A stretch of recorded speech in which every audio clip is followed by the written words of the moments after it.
Hello friends, welcome back to that 1870s homestead. It's been a while, let's go to the garden. My name's Rachel, by the way. And I got out here, I was so productive, but I didn't finish cleaning up my mess. But I got all of my raised beds cleaned up and weeded because I have this weed that popped up 2 years ago now. Never had it before. I'm going to show you guys what it is, and maybe you can help me identify it. I feel like I asked last year and there was like all kinds of ideas, and then I never went back to research them. But it is a nightmare of a weed. It is, look at this thing. So it gets these kind of like when they first come out of the ground, it's kind of got like a purple hue to it, these leaves, and it grows extremely ropey is how I would describe it. Definitely rhizome, but then another leaf pops up and another leaf pops up. And if you leave just one little bit of this root, like the tiniest bit, it'll just come back. So this was out of one bed of rope. And the bad thing is it all started back here in the back of my garden. This is the back wall. That's where I first noticed it, and it is all through there, just tons. And it has crept into my garden space all the way to the front beds. So, you know, I was out here thinking through my garden plan so I can bring you guys like an actual proper garden plan video, but I wanted to just get a little bit under management because the other weed, if you guys deal with weeds, believe me, I feel you. Like here's another pile of that stuff, and it's just all through the garden. So I'm going to come back and clean this up. What I have noticed is if you pull it out and let the sun bake the roots, it does die. But I just don't want to chance that, as that was just a chance thing I observed. But the other weed is Creeping Charlie. And if you don't know what Creeping Charlie is, and I almost feel bad pulling it because the bees, right now it's in blossom, but Creeping Charlie is similar in that it grows, but it grows above the soil and it just creeps. But if you leave just one little segment of it, because each little segment creates a new root system.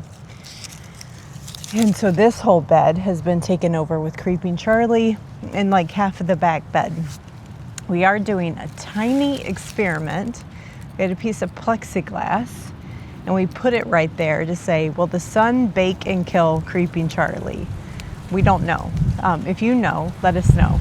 But it's an experiment that we're trying to say, if that little section works and it dies off, can we put just like clear plastic down and that'll kill it? And Creeping Charlie is quite easy to pull as long as you get it soon. But if it becomes like a matted carpet with like multiple layers, it can get pretty hard to break free.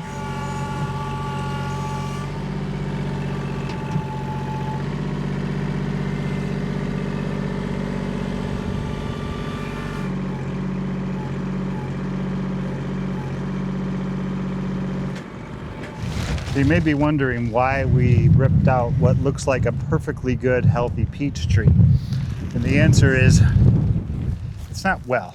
It did good for maybe a year or two, and then the top half of the root graft kind of like died, and we just left it be. And the next year it started growing again from the bottom of the root graft, like below.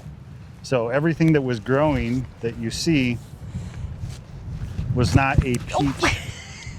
Oh, you okay, baby? Yeah. He just wiped out over there. Was not a peach bearing fruit tree anymore. It was kind of like a hybrid of whatever the rootstock was to begin with. So we have some struggling with the wind today, guys. Sorry about the camera if it's moving around a lot. We purchased 3 new fruit trees for the orchard this year. Ranier cherry. These are great looking trees. This one is the Blazing Star Peach. Very good looking. And the third one is Benton Sweet Cherry. So those are the 3 that we decided to go with this year. I don't think have we grown that peach yet, Rachel? No. Yeah, that's a new variety of peach that we're trying. And all of these trees that we're planting today all came from our local county conservation district. So these were, I think, $25 each or $20 each, which is a good deal for something that this size. Look at the trunk on this guy. This is what our roots look like. Perfect size. We need to go down a little bit. This is the graft right here, right? Yeah, I think as long as it looks pretty good.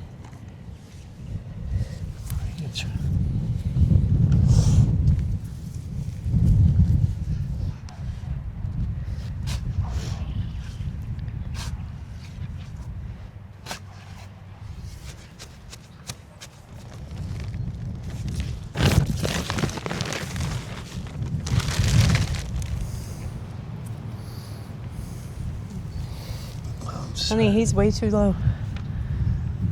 This is his first root. This is like his root stock, right? Yeah. That doesn't get buried though.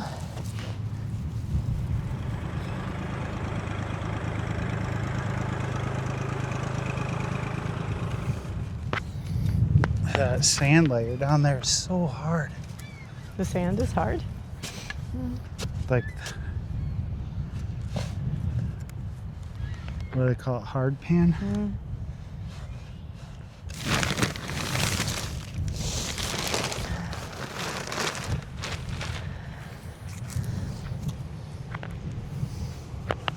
Well, apparently the wind blew you guys over for that tree, but that's how it turned out. Looks great. This one is a reminder, Benton Sweet Cherry. Other exciting news, we've been checking like every day almost. Yeah, pretty much. Just about. If you remember last spring, right here, you can kind of see this little trench on the ground. We planted about 50 asparagus crowns, 25 in this row and then 25 in the row behind me. And we have our first few little babies sprouting up. I've been coming out here like almost every single day to check on them, not because I want to harvest them, but I want to know that they survived. You're really not supposed to harvest them for the first couple of years, just to let them get established. Did you find any? No, they're so disguising. They're really Here's hard one, to right? find. Here's one. Oh, There. yeah, I see them. They disguise so well. They're still so small. Pretty much the purples is mainly what we found so far. I think we did find one Mary Washington. Right? Jersey Giant Purple or something in Mary Washington? Mary Washington and Purple Passion, Purple I think. Passion. All right, on to maples. So the rest of what we purchased, not all of it is for here, for the homestead. Yep, 10 more decent sized white spruces, and I think these cost, I don't remember, they're like maybe $2 a piece or something, and some of them are almost 3 feet tall. So we got 10 of those. Those were primarily for here because we need to fill in some spots, and then another batch of 25 white spruce. Most all of these will end up at the cabin, I think, to fill in some spots from where we planted last year, and things are starting to die. And then the final thing is over there, still by our other supplies. We have 10 sugar maple saplings, and those little suckers are tiny. They're probably only about this big, smaller than a pencil maybe, and those are going to go back there.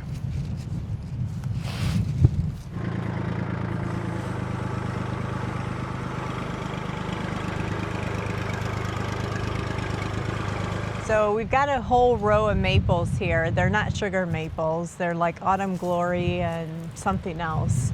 But they're quite large now, way taller than Todd. And we planted them, these came from Stark Brothers, I think. And we planted Doug firs next to them, thinking like the evergreen and the maple balance would be beautiful, but the Doug firs did not do well other than this one. So we're just going to be replacing the Doug firs, and then we have a little spot behind me right here to fill in, and we'll see how far we can get with the 10 sugar maples that we got. So I'm not quite sure why these Doug firs didn't do well. It gets really wet back here, and I don't think they like super moist soil. And that one is the only one that survived. We planted, I think, 12 Douglas firs on the property, and that is the last sole remaining one. And he is, along this whole row, he is in the highest spot. So maybe that's why that one survived. These older maples that Rachel was telling you about, you'll see that they have these tubes on them. These are to protect them from the deer. You put these on when the trees are little, and you can leave them on there basically until the trunk gets as big as this tube, and then they're designed to split on their own. There's some perforations along one of the sides. We're not putting those up today on our new baby maples because we don't have any steel posts like rebar to hold them into the ground. So we're just going to put the trees in, and then next week we'll pick up some rebar. We have more of the tube things. We just don't have any rebar to stake them into the ground. Yeah, his root system never ever took off.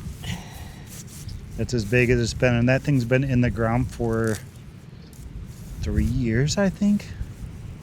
No wonder they died. The dandelion's growing better than the tree. Oh, jeez.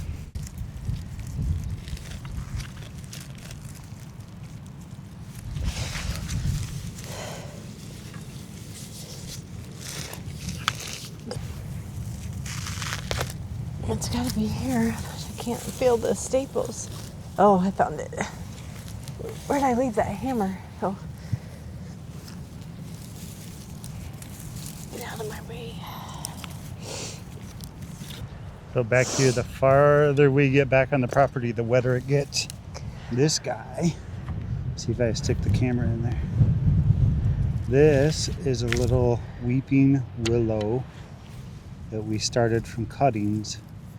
And I planted them back here last fall, thinking weeping willows. I mean, the ground is completely soaked still back here. They should love it, and he's doing great. Got all them little baby leaves on him. He's gonna do good. It's kind of mismatched with the rest of what we got going on here with all the maples and now sugar maples, but he'll be good still. The neighbors must have lost a maple because they got a brand new one planted. Oh yeah, they must have lost one.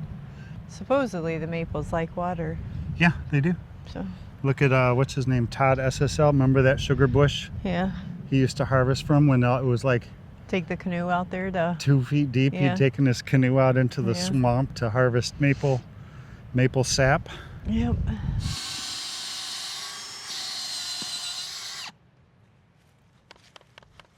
Teeny tiny.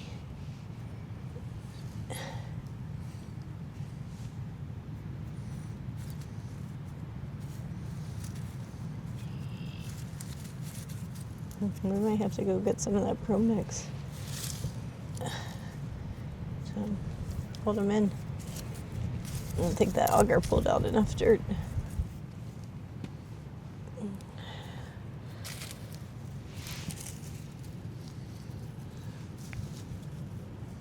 Soil's so wet, isn't it? It's so clayish instead of sandish. Yeah. But the maples that we've planted back here already are doing great. Yep. They love the moisture.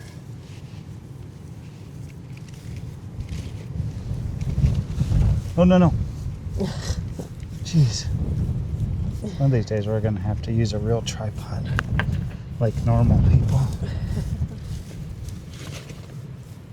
This one needs soil. Yeah. It's like it's so low, you know? Yeah, it's growing in a pit. Yeah, I think if we top it off with some Pro Mix, it'll help. With a stick.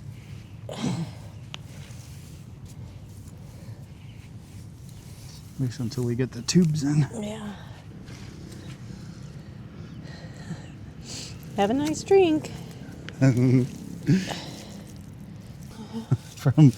think I planted 2 Doug firs here. The first one died, so I planted another one. That one died. I don't learn my lesson very well, huh? I don't know.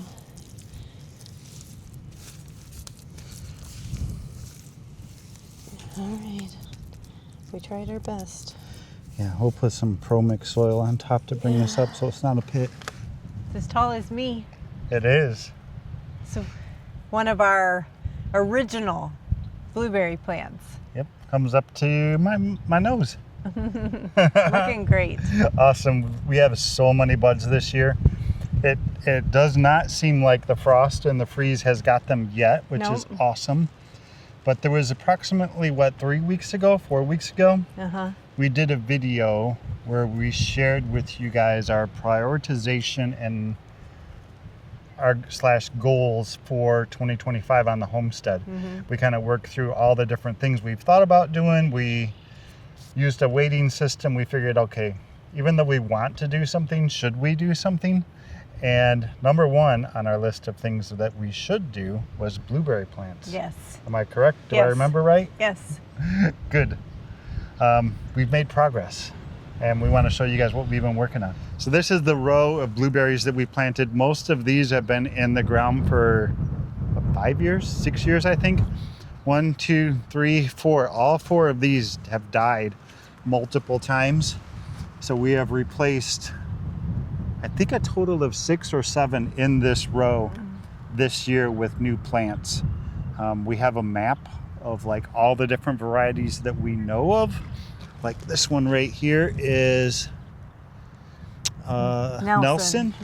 Nelson blueberries. We found like a really sweet deal on Facebook Marketplace. I don't know where this lady was getting them. She said a blueberry farm, but she was selling them for $10 a piece.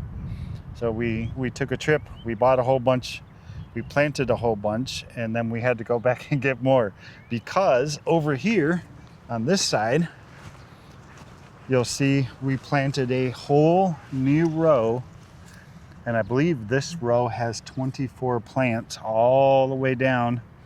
The other row only has 23, I think. So, is that right? 16 and 17. 16 and 17? Okay, my math is chicken math. But they're doing great. They're doing great. They all have little buds on them. A lot of them, not so much this one in particular, but had actual bark on them, so that they were probably at least 2-year-old blueberry plants, if not 3 in some cases. Some of them are a little smaller, like this one. But we've been doing good. We've been doing really good on our goals and our priorities for the year. I feel good about it. So I have 4 maples left, and we don't know where we want to put them yet, honestly. So I'm just going to be putting them in pots for now, just so that we can get them watered and they have, you know, some good nourishment.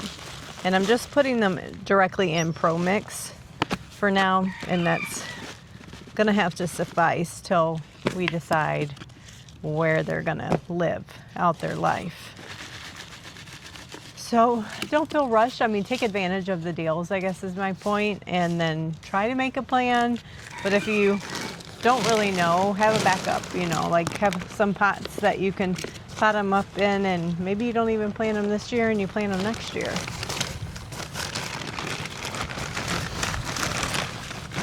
Well, he doesn't look good at all. Oh, no. Puny. I don't know that he's going to make it. Never know. They might surprise you. Yeah. Oh, that's a giant one. Yeah. Doesn't even fit in a pot. All right. All right, I think we're gonna take you guys in and have dinner maybe. Are we wrapping this video up? Yeah, I think so. Okay. We still have the white spruces. We have 10 of them to plant here. And all we're gonna do is we're just gonna use the auger. A lot of the spots where they're gonna go is just grass and sod. So we're just gonna auger a 3-inch hole, drop the little guy in there, get him in the ground. And we're basically using those more for privacy, edging between neighboring properties. Exactly. Yep. Over, if you guys spent a lot of time in the past in Rachel's garden with her, and on the one side, it's probably been shown many times in our videos, our neighbor's house and their pool and their deck, and we just wanted to create some privacy between our Great garden neighbors, area. just they need the privacy and we need the privacy. Yeah, mutual Yeah. benefits. Yep. So that's what we'll work on next. And you tell them about Conservation District? I did not. Is that what you? Oh, I thought that's what you were doing while I was getting No. those mats out. Yeah, look up your local conservation district, because you're basically getting government subsidized trees. And typically local for your area. So they're Yep. going to be approved for growing zones where you are and proven winners. Yep, they will focus and try to push native species, trees, shrubs, pollinator plants, those types of things, and you can get really, really good deals on them. Yep. So if you're in the market for trees, shop them. Most of them typically do sales in the spring and in the fall. Yep. The fall sales are usually less options than what's available in the spring. Right. But we've been doing it for ever since we've lived here. Every year, get something. And it's not just trees. They'll have like asparagus and strawberry plants and hostas and lilies and all kinds of things. Yep. All right. Great deal. We'll see you guys on the next video. All right, bye guys. And this wind is killer, isn't it? Yep. And tomorrow is going to be worse. 26. 26 tomorrow. Yep.